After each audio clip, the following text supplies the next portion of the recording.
세상에는 이해가 안 되는 일들이 있습니다. 아니, 많습니다.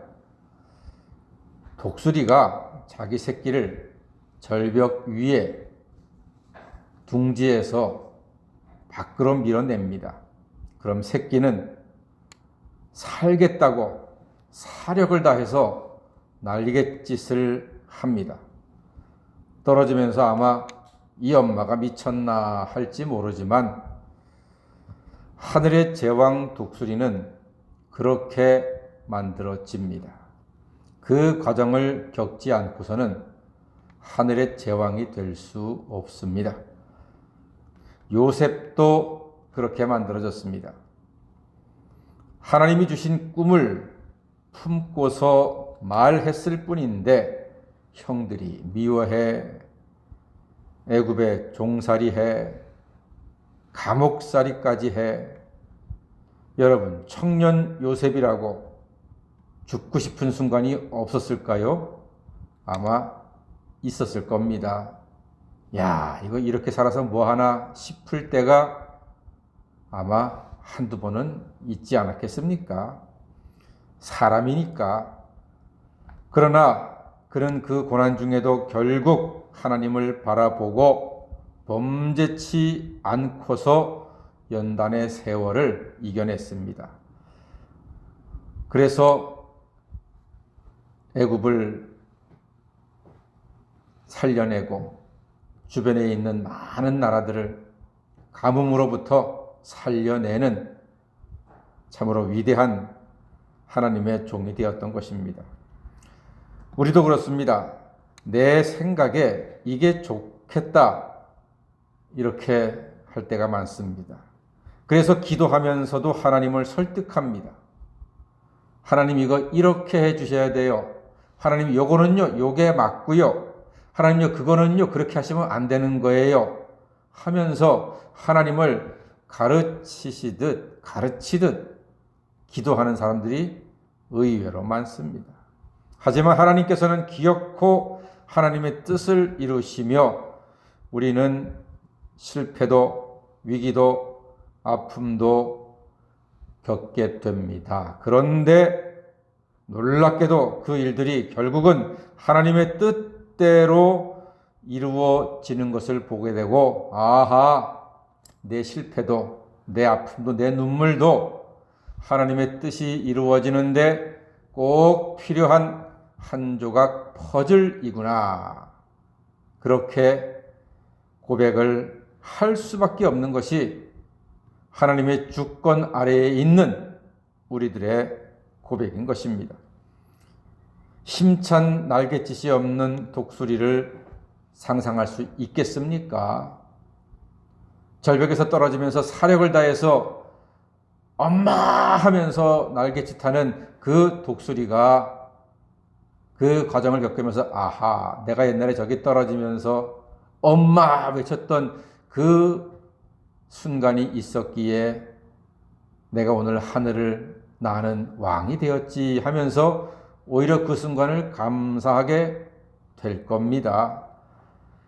여러분, 감옥에서 두 눈 반짝이면서 하나님 바라보고 의지했던 총명한 요셉의 모습을 상상하지 않고서 그가 애굽의 총리가 되고 하나님의 종이 되었던 것, 위대한 하나님의 사람이 되었던 것을 상상할 수가 있겠습니까? 그래서 우리는 고백하지 않습니까? 로마서 8장 28절 말씀처럼 하나님을 사랑하는 자 곧 그 뜻대로 부르심을 입은 자들에게는 모든 것이 어떻게 하여? 합력하여 선을 이루게 되는 것입니다. 애굽을 벗어난 이스라엘은 속히 애굽에서 멀리 가고 싶었습니다. 얼마나 애굽이 지긋지긋했겠습니까? 그런데 하나님께서 보내신 구름 기둥과 불 기둥이 이스라엘을 어떻게 인도하는고 하니, 자, 2절 말씀 한번 읽어볼까요? 출애굽기 14장 2절입니다. 시작. 이스라엘 자손에게 명령하여 돌이켜 바다와 믹돌 사이에 비하이롯 앞 곧 바알스본 맞은편 바닷가에 장막을 치게 하라 그랬습니다. 야, 이게 무슨 뜻인고 하니 그 비하히롯은요, 그냥 그 바로 앞에 가까운 땅을 이야기하는 건데, 쉽게 이야기하면은 애굽과 광야 사이, 그러니까 홍해와 계곡 사이에 갇혀 있는 형국입니다. 갇혀 있는 거예요. 멀리 가고 싶었는데 구름 기둥과 불 기둥이 인도하는 대로 따라가다 보니까 그냥 애굽과 홍해 사이에 가까운 땅에 갇혀버린 거예요. 그러니까 애굽 사람들이 이게 뭐지? 왜 여기까지밖에 못 왔을까? 이렇게 궁금해하고 의아해 할 수밖에 없는 거예요. 자, 바로도 이스라엘을 보낸 것이 못내 속이 불편했는데 신하들이 바로의 속을 뒤집어 놓습니다. 10가지 재앙을 다 잊어버리고서 농사가 안 된다, 가축은 누가 키우냐, 그거 다 애굽 사람들이 했거든요. 그러면서 불평합니다. 임금이여, 바로 임금이여, 운전은 누가 합니까? 파출부는 누가 합니까? 청소는 누가 하고, 고기는 누가 굽고, 택배는 누가 하고, 이러면서 자기들이 잘 안 했던 힘든 일들, 애굽 사람이 했던 일들에 대해서 누가 하냐고 불평을 쏟아내니까 바로의 마음이 확 뒤집어져 버립니다. 그래가지고서 어떻게 결심하는고 하니 8절과 9절 말씀, 어떤 결심했습니까? 읽어보겠습니다. 시작.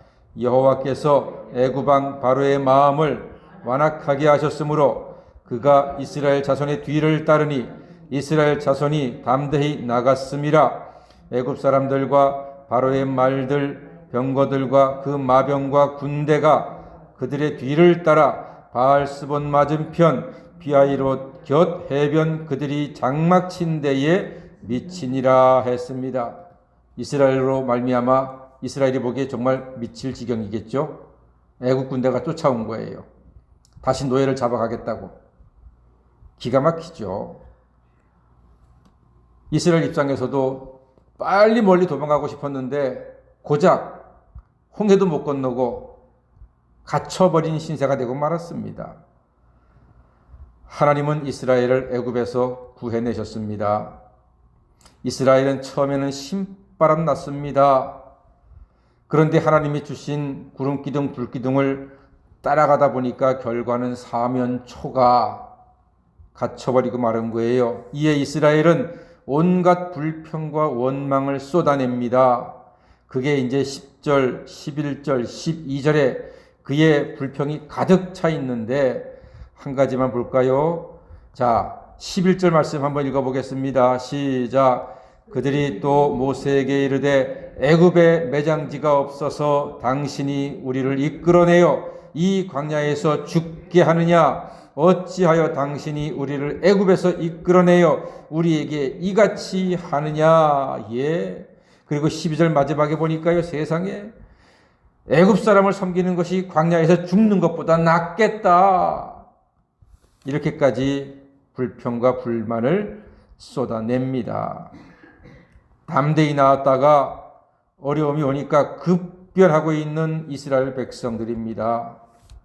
하나님은 때로 하나님의 능력을 보이고자 하나님의 자녀를 사면초가에 꽉 막힌 현실로 인도하실 때가 있습니다. 마틴 루터는 그런 말을 했습니다. 고난은 축복이 오는 지름길이다. 공감이 가는 말입니다. 예수님의 보혈로 구속받은 자녀는 하나님이 끝까지 책임져 주실 줄 믿습니다. 야구에서 말하는 유명한 격언이 있습니다. 다 같이 한번 따라해 보실까요? 끝날 때까지는 끝난 게 아니다. 유명한 말입니다. 끝날 때까지는 끝난 게 아니다. 9회 말 투아웃에서도 역전승이 있다는 거예요. 이스라엘처럼 고난이 올 때마다 불평하지 마시고 가만히 기도하여서 하나님이 이루시는 승리에 기쁨으로 동참하시는 하나님 자녀가 되시기를 주님의 이름으로 간절히 축원합니다. 아멘. 기도하겠습니다.